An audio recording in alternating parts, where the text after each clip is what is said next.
A little after 1 o'clock this morning, Officer Nordstrom and Officer Page, both have about 9 years on the Austin Police Department, were riding double in a car. And they were running radar in about the 5500 block of South I-35. That's very near, just to give you a point of reference, very close to Statsman Lane. Speed limit in that area is 65 miles an hour. They clocked a car, an Oldsmobile, going 82 miles an hour southbound on the interstate.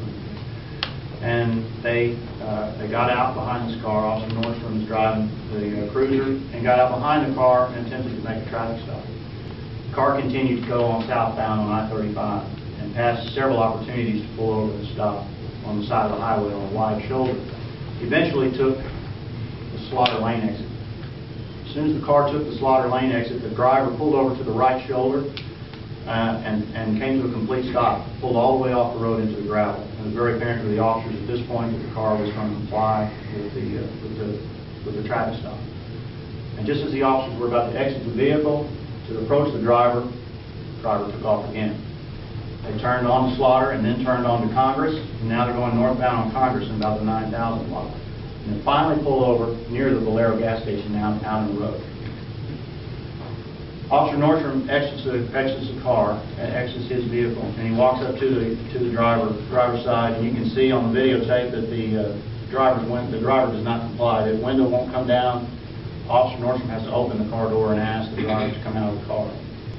The gentleman complies, and as he gets out of the car, he puts both of his hands up underneath his shirt.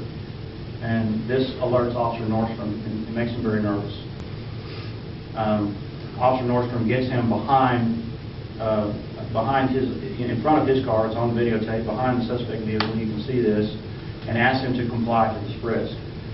And in the middle of this frisk, just as he's about to initiate the frisk, this subject, Samuel Landa, L-A-N-D-A, the white male, born in 1963, he resisted. He bowed up. We call it resisted tension. He pulled away from the officer, and the officer was unable to complete the frisk, and a struggle ensued. And he quickly went to the ground, and Officer Page and Officer Nordstrom are now engaged in a struggle with a very large individual who is non-compliant. And the officers, fearing for their safety, thinking this individual may have a weapon because he's resisting this frisk. The vehicle that they pulled over had 5 people in it, and now there's 2 officers are struggling with one of the individuals on the ground. 4 other people are in the car. The officers deployed a taser. Mr. Landa, witnesses say, and the officers' accounts, grabbed the prongs from the taser and pulled them out of his body and kept fighting with the officer. And he was tased at least 3 times that I'm aware of, and the taser had no effect on this guy. One of the individuals in the front passenger seat, let me identify her for you. Her name is Dorothy Ward, white female, born in 1974. Ms. Ward got out of the car and began yelling at the officers, "Hey, what are you doing? Hey, what are you doing?" And the officers were able to order her to get back into her car, and she complied and shut the door. We've learned through witness statements of some people who were in the car and independent witnesses that were across the street, had nothing to do with the traffic stop. They just happened to be in a gas station across the street to witness the entire thing. 3 independent witnesses. Through all these statements, we learned that there was a conversation inside the car. Ms. Ward in the front seat turned around to the driver's son, and I'll identify him. His name is Joshua Landa. He's the son of the driver. And she basically tells him, "You need to protect your father. You need to protect your father." And she supplies him with a box cutter knife. And the son, who was born in 1988, I might add he was born April 4th, 1988, taking into account today's date,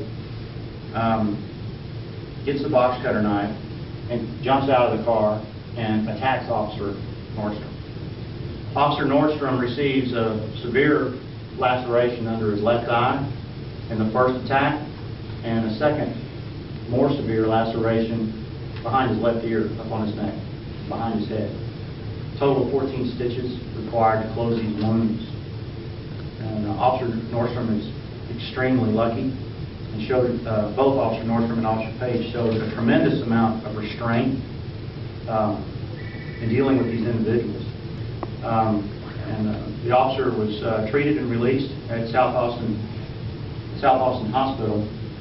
We filed charges. I want to tell you just a minute what we filed to see if we can help you understand this. It's a little bit unusual.